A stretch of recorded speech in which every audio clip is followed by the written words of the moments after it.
Hey guys, welcome back to my channel story to fluency by Shweta में। और आज हम जो स्टोरी पढ़ने वाले हैं उसका नाम है अ फुलिश स्टैग। इसका नाम है अ फुलिश स्टैग। ओके, तो अब यहाँ पे देखिए, जो देखने वाली बात है, फुलिश का मतलब क्या हो जाएगा। यहाँ पे फुलिश का मतलब क्या हो जाएगा, जो मूर्खों वाले काम करे, यानी कि बेवकूफ़ों भरा काम। ठीक है, उसको क्या बोलेंगे, फुलिश यानी मूर्ख। स्टैग मीन्स क्या होगा, स्टैग मीन्स होता है बारहसिंगा। ठीक है, स्टैग मीन्स क्या होता है, बारहसिंगा। ओके, यानी कि एक मूर्ख बारहसिंगा। ठीक है, अब बात ये है कि जो बारहसिंगा होता है, कई लोग इसको हिरन बोलते हैं। ठीक है, जो कि एक तरह से सही है, क्योंकि ये हिरन फैमिली, डियर फैमिली जो होती है, उसी का एक स्पीसीज है। स्पीसीज मतलब प्रजाति। स्पीसीज का मतलब प्रजाति। ठीक है, तो ये सोविडी फैमिली से बिलोंग करते हैं। ठीक है, अगर आपने बायो पढ़ा होगा तो आपको पता होगा। ठीक है, ये सॉविडी फैमिली से बिलोंग करते हैं। अब सॉविडी फैमिली में कौन आते हैं, इस टाइप के मैमल्स क्या होते हैं, जो स्तनधारी होते हैं। स्तनधारी मतलब जो दूध पिलाते हैं अपने बच्चों को, उनको मैमल्स बोलते हैं। ठीक है, जैसे कि गाय हो गया, भैंस हो गया, इनको, ये भी एक तरह के मैमल्स हैं। ठीक है, तो इनमें ऐसे मैमल्स आते हैं जिनके एंटलर्स होते हैं बड़े बड़े। ठीक है, एंटलर्स मीन्स सींग। ठीक है, एंटलर्स मीन्स सींग, जो ऐसे इसके है ना, कितनी सारी इसके सींग में देख रहे हो, कितनी सारी ऐसे छोटे छोटे ऐसे निकले हुए हैं। फिर आप बोलोगे तो फिर तो इसमें काऊ भी आएगी, नहीं, काऊ नहीं आएगी इस फैमिली में। ये जो इनके, क्योंकि काऊ की जो सींग होती है ना, वो थोड़ी छोटी होती है। ठीक है, वो थोड़ी छोटी होती है। इनकी जो सींग है, ये थोड़े बड़े बड़े होते हैं, है ना। अब डियर का जो होता है, जो हिरन होता है, हिरन में तो इतना ज़्यादा मतलब इसकी शाखाएं नहीं निकली होती हैं सींग की, बट उसका भी एक तरह से बड़ा ही होता है। सींग जो है नॉर्मल से ज़्यादा बड़ा होता है। ठीक है, अब इसको ज़्यादा डिटेल में नहीं पढ़ेंगे, क्योंकि हम यहाँ पे साइंस नहीं पढ़ रहे हैं, हम यहाँ पे एक स्टोरी पढ़ रहे हैं। मैंने बस थोड़ा बहुत आपको एक्सप्लेन कर दिया, जिससे कि आपको थोड़ी बहुत जानकारी हो। ठीक है, अब क्या है इसमें, देखो, जो स्टैग है, इसको और क्या बोल सकते हैं, स्टैग को बक भी बोल सकते हैं, बक। ठीक है, जैसे कि जो सलमान खान है, तो उन्होंने उनको मतलब हिट एंड रन केस में, काले हिरन के हिट एंड रन केस में कितने सालों से चल रहा है ना केस, तो वो ब्लैक बक है। ठीक है, काला हिरन, ब्लैक बक। ओके, ठीक है, तो इसको क्या बोल सकते हैं, बक बोल सकते हैं। ओके, और जो इसकी फीमेल है उसको डो बोल सकते हैं, DOE, या फिर हिंट, HIND, हिंट। ठीक है, और इसका जो बेबी होता है, जो हिरन के बच्चे होते हैं, बारहसिंगा के बच्चे होते हैं, उसको क्या बोलते हैं, फॉन बोलते हैं। अब देखो, बारहसिंगे को हम हिरन बोल सकते हैं। ठीक है, लेकिन हिरन को हम बारहसिंगा नहीं बोल सकते हैं। ठीक है, क्योंकि एक्चुअली ये आता तो हिरन की फैमिली से ही है, लेकिन ये एक्चुअल में मतलब, लेकिन ये हिरन को जो बारहसिंगा नहीं बोल सकते हम। ठीक है, क्योंकि उसके जो सींग होते हैं वो काफ़ी छोटे होते हैं। ठीक है, उसके जो सींग होते हैं ना, वो काफ़ी छोटे होते हैं। ओके, अब नेक्स्ट क्या है, अब फुलिश है ये जो, तो फुलिश का जो सिनोनिम्स देख लेते हैं। सिली यानी कि नासमझ, स्टूपिड यानी कि बेवकूफ़, ठीक है, अनवाइज यानी कि जो समझदार चालाक नहीं है। ठीक है, बुद्धिहीन नहीं है, वाइज मीन्स बुद्धिमान होता है। ठीक है, अनवाइज मीन्स जिसके पास बुद्धि नहीं है, बुद्धिहीन है। इडियोटिक यानी कि इडियट जो है वो मूर्ख को बोलते हैं। ठीक है, और अगर फुलिश के कंपेरिजन में देखें तो ये हो जाएगा इडियटिक, यानी कि मूर्खतापूर्ण।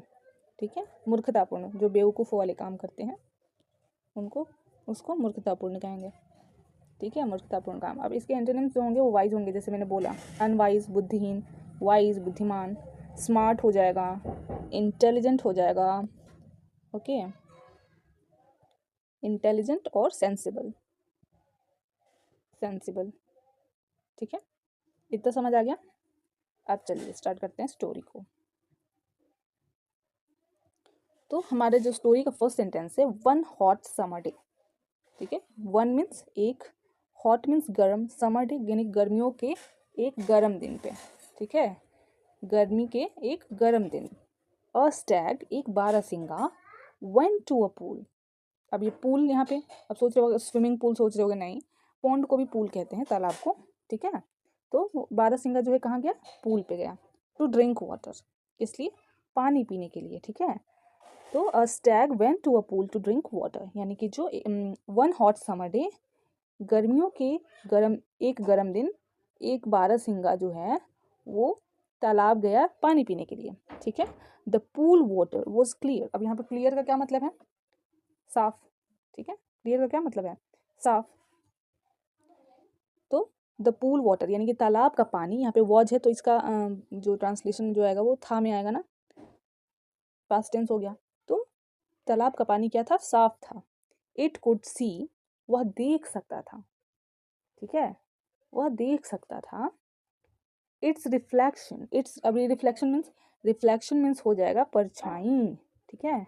परछाई को रिफ्लेक्शन बोलते हैं, शैडो बोलते हैं, ठीक है। तो शैडो क्या होता है? जो धूप में ब्लैक कलर में वो होता है, बनता है ना, जो आकृति बनती है उसको क्या बोलेंगे? शैडो। बट यहाँ पे क्या है, पानी में क्या है? इसका रिफ्लेक्शन दिख रहा है एग्जैक्ट, ठीक है।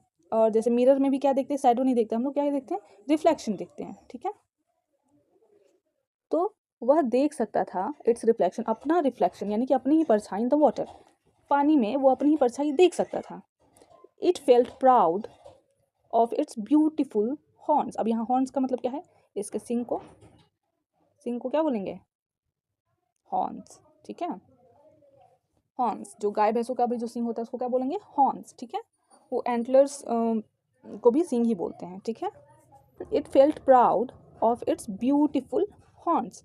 उसे अपने सुंदर सींगों पर गर्व महसूस हुआ। यहाँ पे फेल्ट है ना, तो इसका जो मीनिंग आएगा वो हुआ में आएगा। It felt proud of its beautiful horns. उसे अपनी सुंदर सींगों पे क्या हुआ? गर्व महसूस हुआ, ठीक है। जब उसने पानी में अपना रिफ्लेक्शन देखा तो रिफ्लेक्शन के साथ साथ उसके सींग भी दिखाई दिए।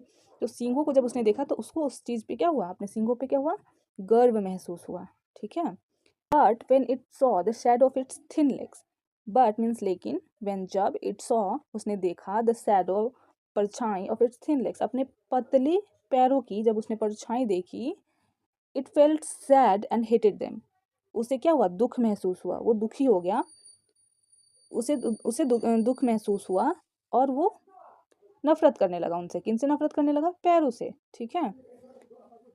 But when it saw, but यानी कि लेकिन, जब उसने देखा अपने पैरों की परछाई, इट फेल्ट सैड, वो दुखी हो गया और उनसे नफरत करने लगा, ठीक है। While it was still thinking of its अगली लेग्स, वो अभी भी क्या कर रहा था? अपने अगली पैरों के बारे में ही जब वो सोच रहा था, इट हर्ड द साउंड, उसने एक आवाज़ सुनी, ऑफ द हॉर्सेज, हुफ्स। ये हुफ्स क्या है? जब घोड़े क्या करते हैं? दौड़ते हैं तो उनके पैरों की आवाज़ आती है ना, उसको क्या बोलते हैं? Hoofs. Horses hoofs, horses hoofs. उसने सुना, क्या सुना? हॉर्सेज हुफ्स यानी कि घोड़ों के पैरों की टापों की आवाज़, ठीक है। ऑफ अ हंट्समैन, एक शिकारी के, हंट्समैन मीन शिकारी। And the barking of hounds, ठीक है। And the barking of hounds, ठीक है। तो अब आपको इतना तो पता होगा कि कुत्तों को क्या बोलते हैं? डॉग। लेकिन यहाँ पे हाउंड का जो मतलब है वो शिकारी कुत्तों के लिए। बार्क मीन्स भौंकना एंड हंट मीन्स शिकारी, ठीक है। तो जब वह अपने पैरों के बारे में अभी भी सोच रहा था, तभी उसने क्या सुना? घोड़ों के पैरों के टापों की आवाज़। It heard the sound of the horses HUF of a huntsman, तो उसे एक शिकारी के घोड़ों के टापों की आवाज़ सुनाई दी। And the barking of hounds, ठीक है। बार्किंग मीन्स भौंकने की आवाज़, हाउंड्स मीन्स शिकारी कुत्ते, यानी कि उसे क्या सुनाई दिया? घोड़ों की टापों की आवाज़ और शिकारी कुत्तों के भौंकने की आवाज़, ठीक है। It ran for its life, ठीक है। It runs for its life, वो अपनी जान बचाने के लिए भागा। As fast as its leg could carry it, as fast as यानी कि उतनी ही तेज भागा, as its legs could carry it, ठीक है, जितना कि उसके पैर उसे ले जा सकते थे, ठीक है। तो उसने अपनी पूरी ताकत लगा दी भागने के लिए, ठीक है। किन से भाग रहा था वो? घोड़ों की टापों की आवाज़ सुन के, एक शिकारी था उसके घोड़ों की टापों की आवाज़ सुन के, और जो शिकारी कुत्ते हैं उसके भौंकने की आवाज़ सुन के, ठीक है। It ran for its life, वो अपनी जान बचाने के लिए भागा। As it legs could carry it, ठीक है, जितना कि उसके पैर उसे ले जा सकते थे, मतलब जितना वो दौड़ सकता था। In no time it left the hounds far behind. In no times means कुछ ही समय में, ठीक है। इसका मतलब ये नहीं कि बिल्कुल भी समय नहीं लगा, लेकिन कुछ ही समय में, यानी कि बहुत कम समय में, it left the hounds far behind, उसने कुछ शिकारी कुत्तों को पीछे छोड़ दिया। लेफ्ट मीन्स छोड़ना, फार बिहाइंड मीन्स पीछे, ठीक है। और फार यहाँ पे लगा तो बहुत पीछे, ठीक है। तो इन नो टाइम्स, कुछ ही देर में, it left the hounds far behind, कुछ ही देर में उसने शिकारी कुत्तों को पीछे छोड़ दिया, ठीक है। सेकेंड पैरा है, now it happened to pass through a thick forest. Now means अब, नाउ मीन्स अब, it happened to pass through a thick forest. It happened to मतलब ऐसा हुआ कि वह एक घने जंगल से गुजरा, ठीक है। नाउ इट हैपेंड यानी कि ऐसा, अब ऐसा हुआ कि वह एक घने जंगल में जने, पास थ्रू मीन्स गुजरना, ठीक है।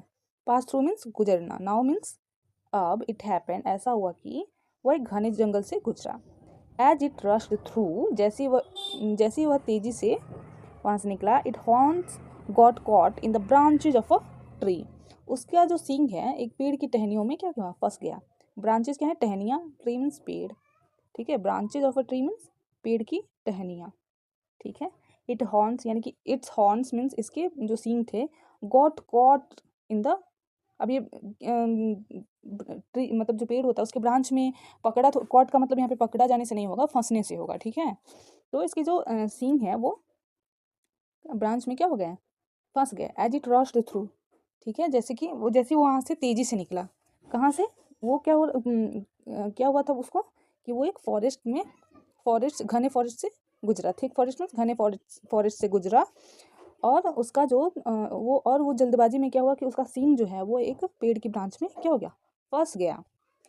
इट स्ट्रगल्ड यानी कि उसने संघर्ष किया, हार्ड कठिन संघर्ष किया। इट स्ट्रगल्ड हार्ड, वह कठिन संघर्ष किया, टू फ्री इटसेल्फ, उस अपने आप को छुड़ाने के लिए। बट ऑल इन वेन यानी कि सब बेकार चला गया। ऑल इन वेन मीन्स सब बेकार हो जाना, ठीक है।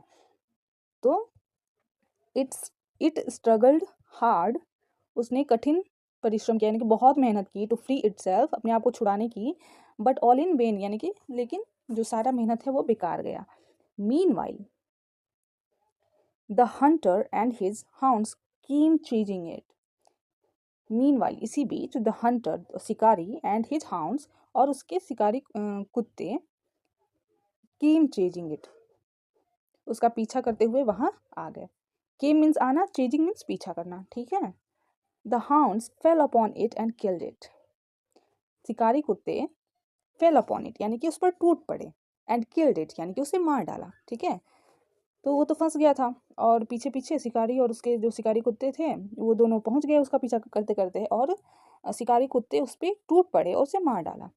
द लेग्स जो उसके पैर थे, इट हेटेड जिससे वो नफरत करता था, जिन पैरों से वो नफरत करता था, हैड कैरिड इट अवे, ठीक है, फ्रॉम द हाउंड्स यानी कि फ्रॉम द हाउंड्स मतलब शिकारी कुत्तों से, और हैड कैरिड इट अवे मतलब कि दूर लेके आए थे। तो जिन पैरों से, the legs it hated had carried it away from the hounds, ठीक है, जिन पैरों से वो बहुत नफरत करता था वही पैर उसे शिकारी कुत्तों से इतनी दूर लेके आए थे। वाइल जबकि द ब्यूटिफुल हॉर्न्स उसके सुंदर सींग, brought about its death, brought means यहाँ पे वो मतलब नहीं होगा, ब्रॉट यानी कि कारण बनना हो जाएगा यहाँ पे, ठीक है। ब्रॉट अबाउट इट्स डेथ यानी कि उसके सुंदर सीन थे वो उसकी डेथ का कारण बन गए, ठीक है। तो लास्ट में हम हर स्टोरी में एक मोरल होता ही है। तो आज का मोरल है, all that glitters is not gold, यानी कि हर चमकती हुई चीज़ सोना नहीं होता। ग्लिटर्स मीन्स चमकना, ठीक है, चमकना।